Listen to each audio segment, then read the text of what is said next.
Hello everyone and welcome back to Let's Play Demon's Crest. In the last part, we went through the forest area and got ourselves the tornado ability, and now we're heading into the tower since we have it.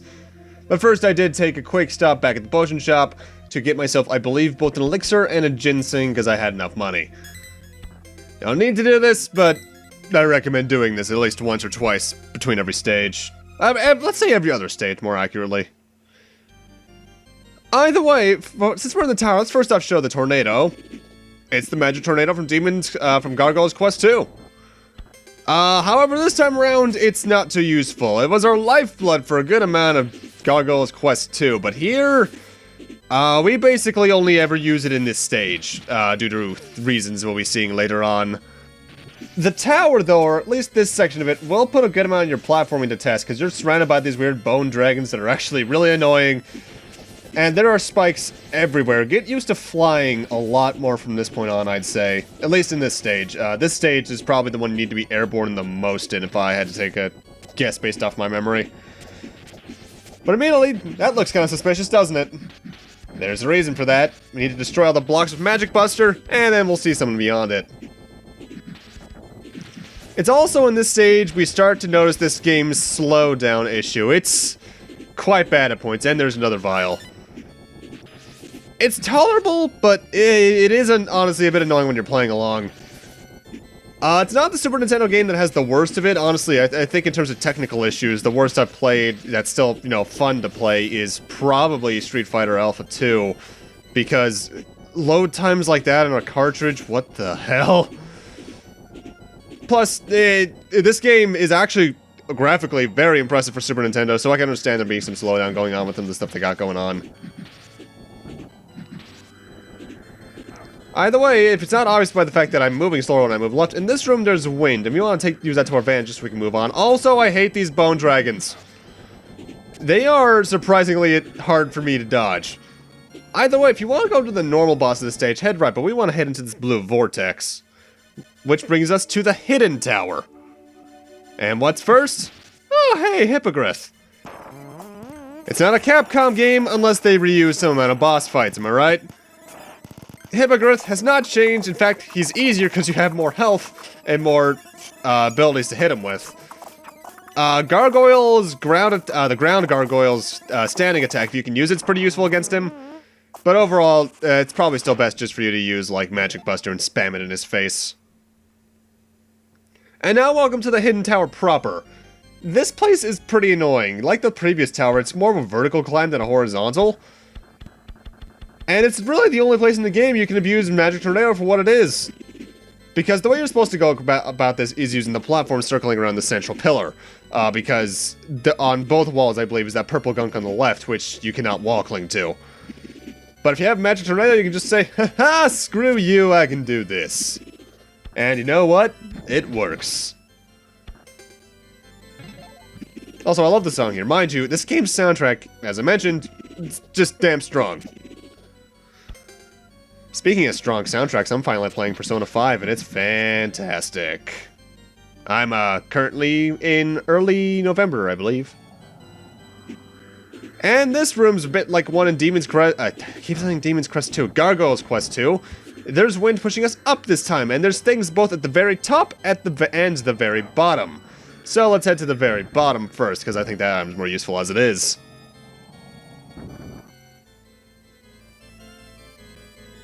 So what do we got? Nothing. Nothing. Talisman! That was the Crown Talisman. I don't know why I'm not equipping it over the Skull one, because I like it more than the Skull one. Whereas the Skull Talisman makes enemies in pots drop more health. The Crown Talisman makes enemies in pots drop more money. And honestly, that's absurdly useful. It's not the best talisman in the game. Won't be getting what that is in my eyes later this part, but it's damn useful, especially for those points where you have to do some money grinding. One in particular comes to mind. That's a really nice looking moon, by the way, in the background. Holy hell. It is always interesting seeing what a programmer who knows the console can do with it towards the end of its life cycle. Like, some of the end-of-generation NES games looked fantastic. End-of-generation GameCube games, oh my god. PS3 games, actually no, the later PS3 games are definitely better looking. Because, going back to some early realistic PS3 games like Force Unleashed, it looks good, but there's some uncanny valley that are seriously going on nowadays. Also, these ghosts are probably the most annoying enemy in the stage because they're constantly homing after you, and they can destroy your magic tornado platforms. Either way, with that, we're at the boss fight, who is a little familiar. Hey, Arma.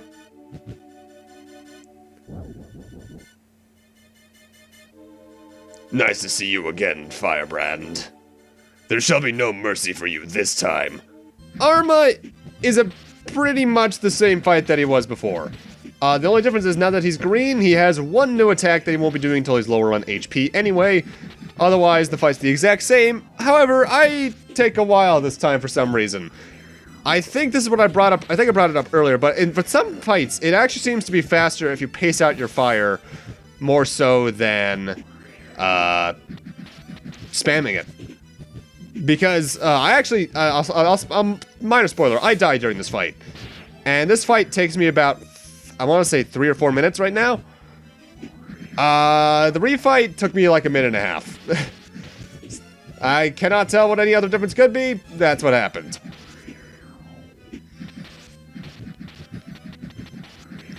Honestly, for the recurring boss character that a lot of games had, especially in the Super Nintendo era, rather, it is kind of shocking to see how little they changed for Arma. Because, like, Vile and Mega Man X, he didn't get any new attacks, but you got to see him outside of his mech in the first game. And then there's that, what was his name? Koopa Jr., I think, in the first Paper Mario? The Koopa who was running around in his eggshell. He got into completely new forms as you went along, and those were really fun fights. Although, if I recall, the third one was really annoying. I think that was the one in the Haunted Woods? It's been a while since I played the first Paper Mario. I should go back to that at some point.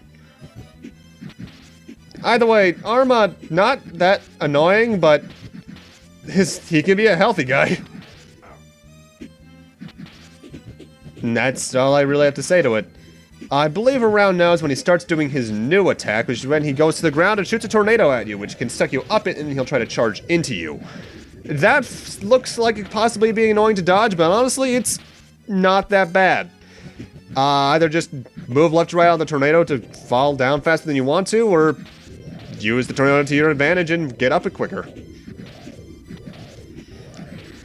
I do believe his damage output has been increased, but I have no way of remembering that off the top of my head because it's been a while since I recorded this footage at this point.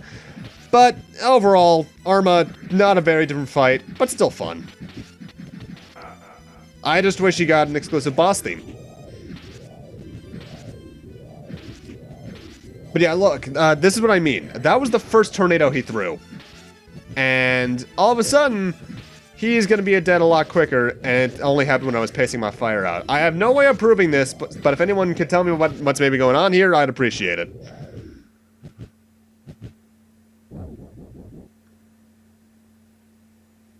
Can it be? My whirlwind move has been defeated. What are you? Goodbye for now, Firebrand. Okay, bye. But he does drop us another crest. We've found the Crest of Air. With it, we can now morph into the aerial gargoyle and soar higher into the air, which we shall take advantage of in a moment. First off, I went back, made sure if I had enough money to buy some stuff, and now we're heading back into the forest because there's something we can get here, and it requires the aerial gargoyle.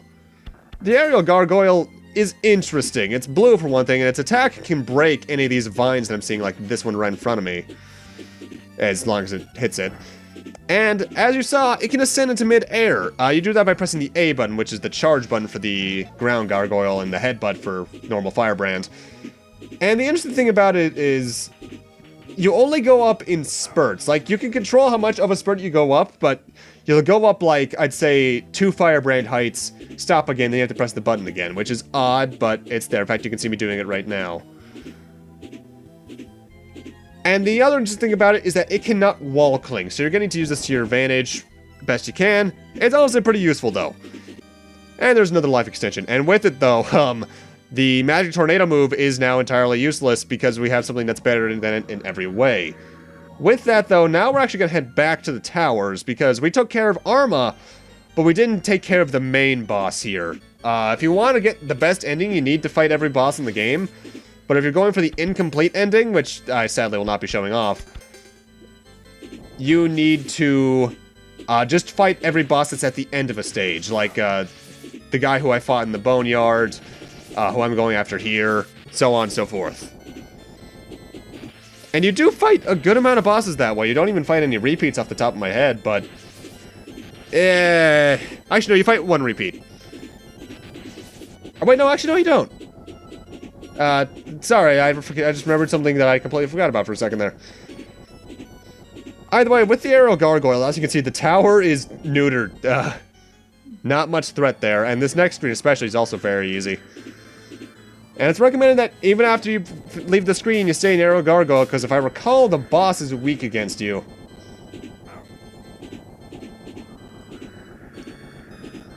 And that's all I have to say on that matter for now. You have to wonder what these platforms are rising out of, by the way. Kinda weird that they're just there. Hidden Tower was down there, but now we're heading to the right to fight our next boss fight. Flyer. That's his name. It's just plain Flyer. And Flyer is a fairly simple boss that they're using their best to show off sprite rotation with, as you can see. I think that's sprite rotation. He can throw his claws across the screen like that, which will bounce around, and they'll eventually go back into them. But his main source of damaging you is contact damage. For instance, he'll fly around in a few circles like this, and then he'll eventually charge at you. He'll do that 2 or 3 times in a row, and that's about the only attacks he has. I think he has a energy ball that he rarely uses, but as you can see, very weak to the aerial gargoyle. We got the piece of Fire Crest called Claw. With it, we can now climb up walls. That's technically not the best way to say that. It's the claw ability from the previous 2 games. You can spit it at spiked walls, and it'll gum them up so you can climb on them for a moment. Or cling to them for a moment, more accurately. Which we'll be using that every now and then. Aerial Gargoyle still kind of makes it pointless. And now I'm technically doing a sequence break. This here is, I believe, the... what is this stage called, actually? Mountains? And this is supposed to be the last of the 6 stages you explore. However, I'm doing a bit of sequence breaking here to fight the second boss here, the one that you don't need to beat to go for the incomplete ending. And to do so, I need to come up here, grab that vial I grabbed a moment ago, and then fly to the right along the top of the screen, which, by the way, smart that they put enemies up here. That's a nice little detail, because otherwise you'd just be flying to the right with nothing touching you. Eventually, we will come across a ledge. Welcome to the Ice Palace. It's just as it sounds. The floor here is made out of ice, so you'll be slipping around a bit. And you're not supposed to be here for a while. This is actually, if I recall, out of all the 6 boss fights, all the 12 boss fights in the game off the top of my head, rather, supposed to be the last one you face. Prior to the final stage, of course. However, I decided to come over here quickly, first, because the ability we're going to get from that boss fight makes the rest of the game much easier. Also, go in the door on the left. And there are a lot of breakable items in here that can wield money for you. Actually, in fact, this is one of the best ways to get monies in the game. My best way to get money is still the windows and pots in the town. But this is here too. The main reason to come into this room is that there's a pot at the end of it that contains a life extension.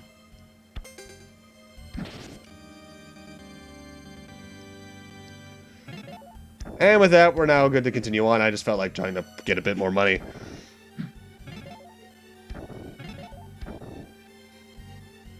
You know, I actually really like the sound design for the headbutt. I don't know what it is about it, but it has that nice, decisive little crunch that I like. And the rest of the stage is going to be kind of an odd platforming combination of the ground gargoyle and aerial. Because we're going to need to just be destroying some statues that are in our path like this. But we also need to fly over some spikes. They intended this, as I just mentioned a few times, to be like the last of the main stages you go into, and there's a reason for that. This place can actually be pretty tricky, and the boss, if you're new to the game, or to the series in general, which at this point I'm very used to the control scheme for these games, because I played them 3 in a row, it can be kind of tricky. Doesn't help that I have axes in my face. Oh, and hey, look, it's the platforms. I forgot about this. They're in this stage too. So what? That's 2 routes rather, out of a possible 12 that they're in. It's good to see. I hate these things. God, Gargoyle's Quest 2 is a good game, but those platforming sequences really got annoying. And in here we have a boss fight, but not the boss fight. Who are we fighting? Well, we're already fighting Flyer again, which, fast-forwarding this, he has a lot more health this time. In fact, I don't think this one's particularly weak against the aerial Gargoyle. But this fight can actually be kind of annoying this time around due to the amount of damage he does versus the amount of damage you take. Thankfully, it went better the second time around where I didn't get hit immediately. And now we're in a room very similar to that one room from the Catacombs. There are candles all over the place that you need to use the aerial, normal firebrand's fire attack to light. However, there's 2 goals for us in here. One is the very top of the room, which is where the boss fight is located. The other is towards the top right to mid right, where there is another item for us entirely that is also very useful, especially in the upcoming boss fight. Also notable, if you stick on the ice walls, I believe you will slowly slide down them. So don't get too attached to the walls, no pun intended there, for once. Admittedly, it can get a bit odd to switch between crests like this, because that is one thing I have against this game's pacing more than any other of the Gargoyle's Quest games. You're pausing the game a lot more often to change your stuff, due to the amount of stuff you can switch to. Which can kill the pacing for some. I don't mind it too much in the long run. Heck, I play a lot of Mega Man 2 in my day, and that's before the L&R trick to change weapons on the fly was added. But it can be a pace breaker for some, and I understand that. It's like the dancing in the original Shantae. And I just remembered I have to get the Half Genie Hero. I'll probably wait until some of the DLC's out so I can have more to do. Either way, we want to head towards the right here, because there is a statue there that's going to contain something very useful for us. And it is another talisman. Not just any talisman, the armor talisman, which doubles our defense. That is incredibly useful during boss fights. In fact, it's the only talisman you should use during 95% of the boss fights from here on out. There's only one where I'd recommend having another one on. And then there's another one where I'd recommend switching between the 2.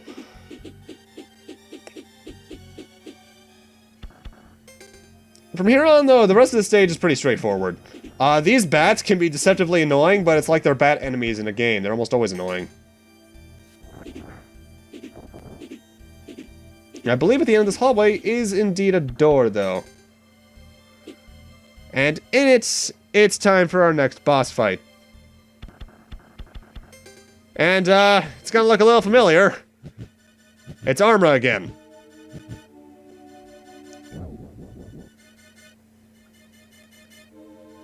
This is our final meeting. You shall go no further. I will destroy you or die trying.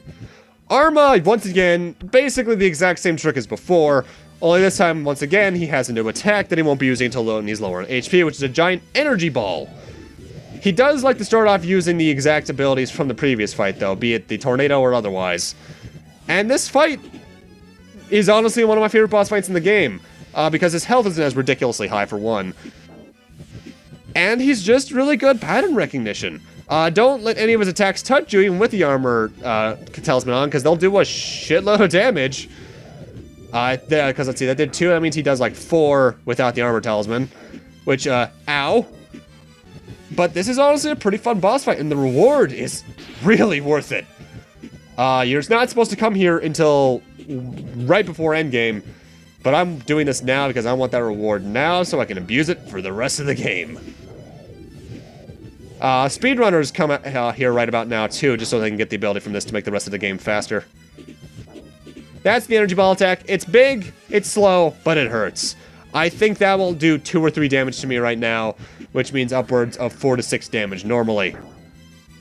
Not good. Thankfully, not too hard to dodge. And in fact, the fight actually becomes a bit easier when he starts using it, because he likes to spam it like this, which makes hitting him very easy. And with that, Arma's done. You do possess incredible power, Firebrand. My power is now yours. Let me seal it within this crest.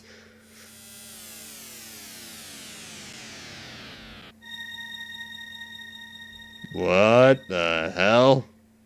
Okay, I guess I'll just talk to you in the crest from now on. We have found the Crest of Time. With it, we can now morph into the legendary Gargoyle, and your skin shall become like iron and decrease the damage done to you by half. Basically, now we have double defense on top of our double defense, and if I recall, it does double damage as well, which is ridiculously good. I'll show that off next part, though.